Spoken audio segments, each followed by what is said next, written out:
Welcome to this strategy explainer. Right now, I want you to imagine a clean, aesthetically pleasing dark mode digital tablet right in front of you. Soft, rhythmic study beats are playing in the background. Today, we are setting a baseline for absolute cognitive clarity. Find a quiet space, take a deep, steady breath, and let's dial your focus all the way in. We are calmly tackling a notorious pressure point in the Cambridge AS and A-Level Mathematics 9709 syllabus. Specifically, we are looking at Topic 6.4, Unbiased Estimates. Throughout this deep focus session, we are going to follow the hypothetical journey of two of our scholars. First, we have Alex. Now, Alex is incredibly analytical and highly precise, but under pressure, Alex tends to crowd the page layouts with totally unstructured facts. Beside Alex, we have Sam. Sam is creative and dynamic, but prone to losing focus on specific command word parameters when the clock is ticking. By calmly observing how they deconstruct the material, we are going to build a serene, unshakable strategy for your own exam mastery. So, here's our pristine roadmap for today's session. We are going to start with mastering unbiased estimates, then move into a step-by-step technical methodology, navigate the top examiner report warnings, practice thinking exactly like an examiner, and finish up with a final exam-focused strategy. Having the structured containment of the syllabus is exactly what will completely eliminate your exam anxiety. Let's jump right in. Section 1. Mastering Unbiased Estimates, the Theoretical Architecture. Okay, let's open up a pristine digital notebook display here. We are looking at a complex, high-tariff Cambridge past paper question. Cambridge examiners demand exact precision. We have our population mean, represented mathematically by the Greek letter mu, and our population variance, represented by sigma squared. Now imagine our scholar Alex looking at this. Alex might be tempted to just dump every single textbook definition they've ever memorized straight onto the page. But let's take a clean digital highlighter and calmly peel back all those filler words. We need to isolate exactly what the assessment objectives demand. You see, you aren't just finding a generic mean. You are calculating an unbiased estimate of the true population mean.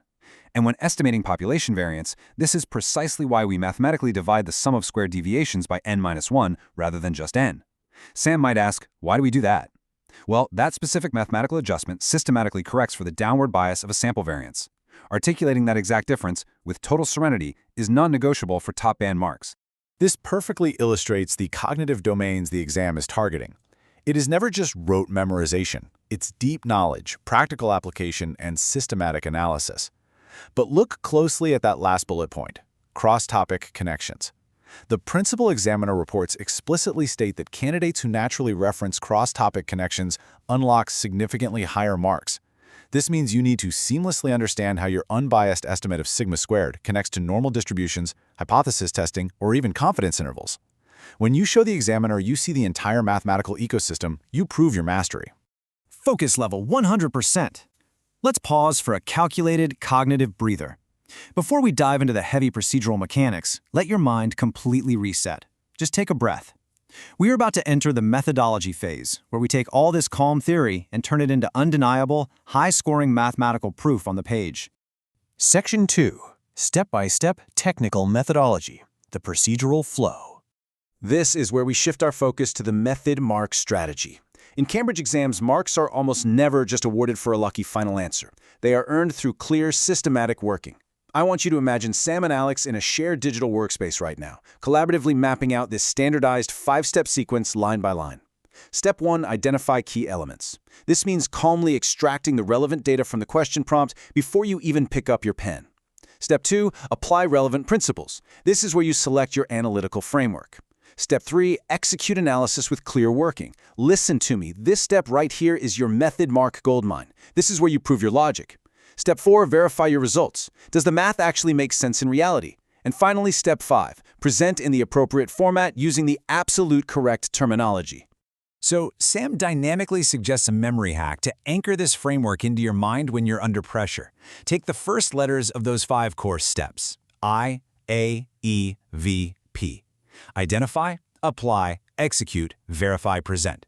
You can remember it as, I always expect victorious presentations. The entire goal here is to drill this procedural framework into your mind so deeply that when the exam clock is relentlessly ticking, your hand just automatically starts following the sequence, completely bypassing any test anxiety. Let's breathe and refocus. We are pausing the smooth on-screen handwriting animation for a mid-session reboot. Before we write out our final top-band paragraph structure, make sure your daily study dashboard is complete. Subscribe to Ace the Exams, that's at Ace the Exams right now, and enable all notification alerts. Whether your target is an IGCSE, an O-level, or an AS and A-level A-star, this channel is your weekly space for stress-free exam mastery. Now imagine our scholars hitting a structural roadblock mid-paragraph. Their evidence suddenly drops out of alignment. To calmly restore balance, we rely on the Peel structure: point, evidence, explain, link.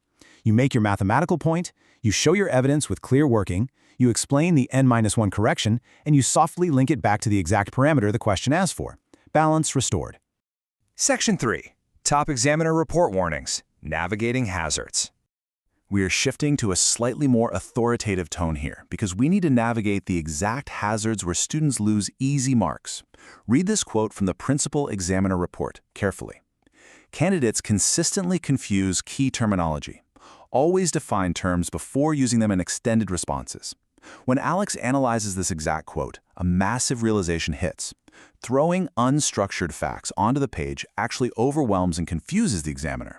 Before you start mathematically manipulating mu and sigma squared, you must explicitly state what they represent in the specific context of the prompt. Total structural discipline always starts with crystal clear definitions. Structural discipline is so fragile under intense exam pressure.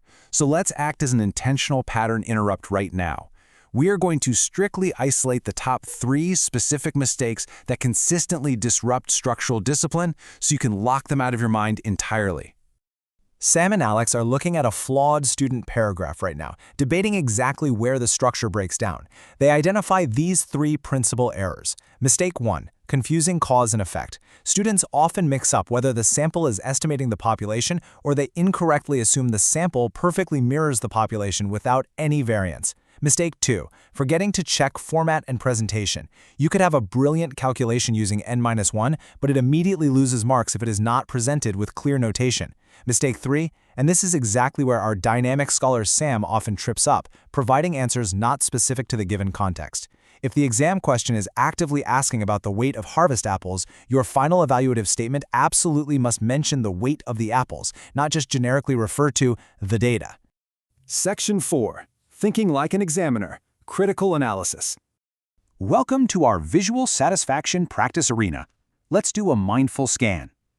I want to visually contrast a flawed descriptive approach with a pristine, high-scoring evaluative thought process.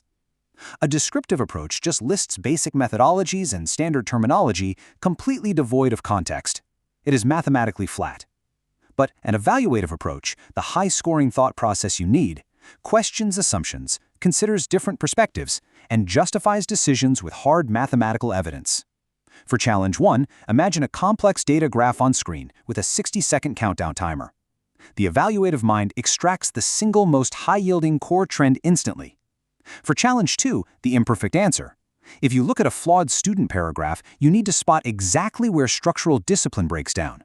For instance, if a sample size is extremely small, an evaluative answer explicitly notes how that impacts the reliability of your unbiased estimate for the population variance. It actively engages with the limitations of the mathematics. Moving up these assessment levels requires a distinct, highly deliberate shift in action. Look at this matrix. The descriptive level requires you to merely state standard formats and notations. The analytical level steps it up, asking you to compare approaches and evaluate performance. But the evaluative level, the A-star band, demands that you provide justified recommendations and alternatives. Alex and Sam use this exact table to write out their flawless response out loud, line by line, perfectly fitting the mark scheme parameters. Every single sentence you write should be actively pushing you further down this table towards that evaluative band. You state your unbiased estimate, you calmly analyze how it compares to the expected population parameters, and you evaluate what it fundamentally means for the real-world context of the problem. Section 5. Final Exam Focus Strategy. The Systematic Recipe Recap. We are distilling the entire masterclass now as our scholars view their completely flawless response paragraph on the display. Before you ever drop your pen in the exam hall, you must execute the final polish review pass. Guarantee your examiner compliance by adhering strictly to strict conventions.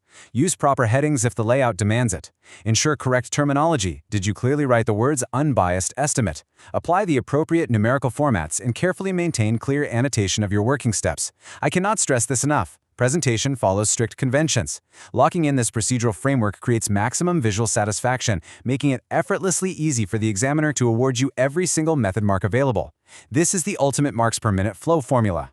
By combining exact theoretical terminology with a rigid, step-by-step execution and a deeply evaluative mindset, Topic 6.4 transforms from a high-stress hazard into a source of guaranteed, predictable marks. You now possess the blueprint. The focus meter is maxed out. Before we close this session, I have a question for you. What specific subject, tier, and target grade are you currently meditating on? Let us know down in the comments below.